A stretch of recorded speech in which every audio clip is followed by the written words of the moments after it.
Chapter 77, The Meeting. Strong, nimble creatures carried Roz up the sea cliffs and across the island. They carefully propped her up inside the nest. They built a fire, and then they left the robot with her son. Roz and Bright Bill sat there staring at the flames until the goose finally said, "Do you need anything, Ma?" "I could really use some new arms and legs." The robot chuckled at her own bad joke.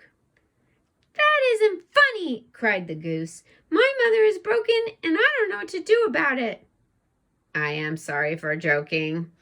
Roz adjusted her voice to a more serious tone. "I know you want to fix me, but there is nothing anyone here can do." At these words, her son looked away. "Bright Bill, I am afraid we have some difficult decisions to make. I think you should arrange a meeting of our closest friends. We could use their advice."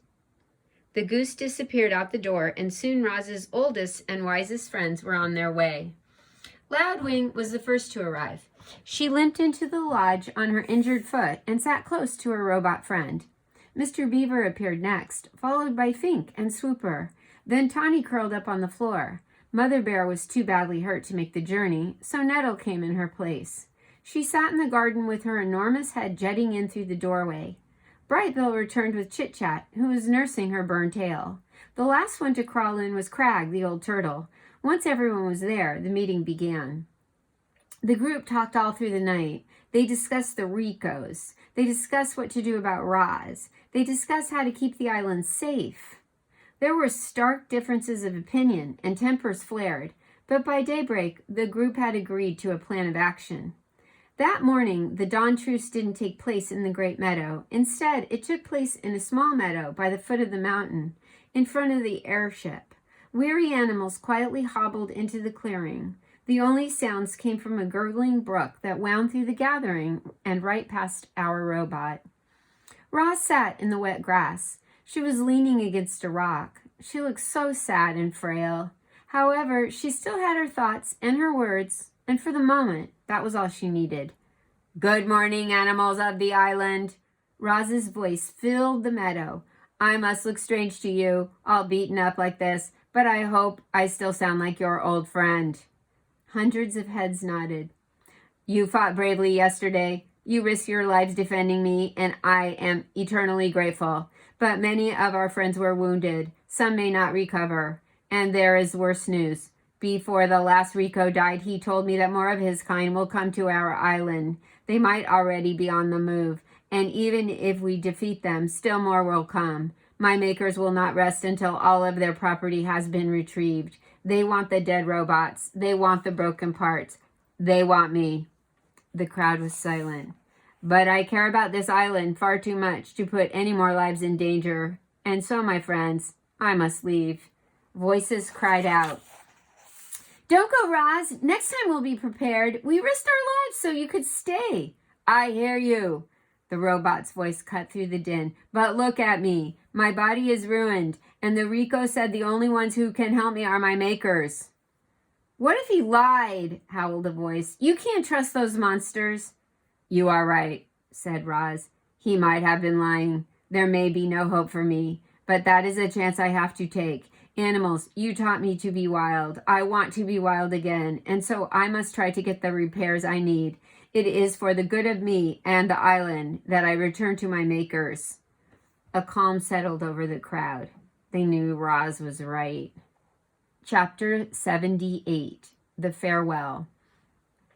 Our robot had an army of animals at her command, and she asked them to bring every robot part and rifle back to the airship. Absolutely everything had to go. It was the only way to be sure that the Ricos would never come back. The island animals had no trouble locating the remains of the dead robots. Retrieving those remains took a bit more effort, but they were up to the challenge.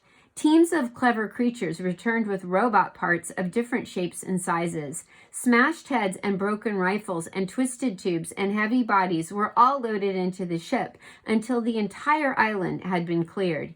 Even the tiniest scraps were collected. It's amazing what an army of animals can do. A light mist was falling when they finally heaved Roz through the ship's doorway. Her head slowly turned around to face the crowd of geese and beavers and owls and insects, and foxes and raccoons and vultures and moose and bears and opossum and fish and deer and otters and turtles and woodpeckers and squirrels and frogs and hares and on and on. Every animal on the island had come to give the robot a proper send-off. "Goodbye, you wild animals," Roz's voice echoed through the gray mist.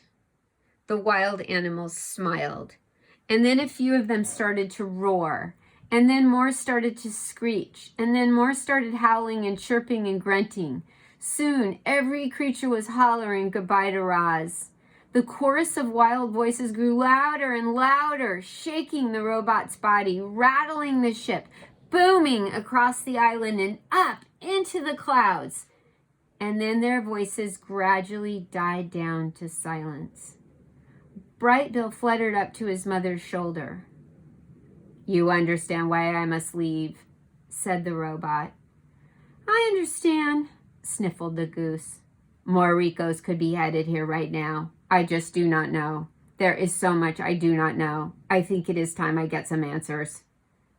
"Will I ever see you again?" said Bright Bill, wiping his eyes. "You are my son, and this is my home," said Roz. "I will do everything in my power to return."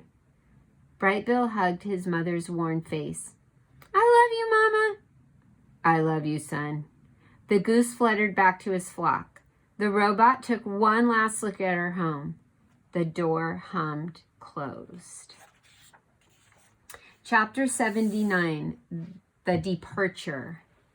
The airship's engines automatically fired up. Then the ship slowly floated above the island, turned to the south, and disappeared into the clouds. Chapter 80, The Sky. Our story ends in the sky, where a robot was being whisked away from the only home she had ever known. As Roz sat in the airship, broken and alone and speeding toward a mysterious future, she looked back at her miraculous past. Reader, it must seem impossible that our robot could have changed so much. Maybe the Ricos were right. Maybe Roz really was defective, and some glitch in her programming had caused her to accidentally become a wild robot. Or maybe Roz was designed to think and learn and change. She had simply done those things better than anyone could have imagined. However it happened, Roz felt lucky to have lived such an amazing life, and every moment had been recorded in her computer brain. Even her earliest memories were perfectly clear.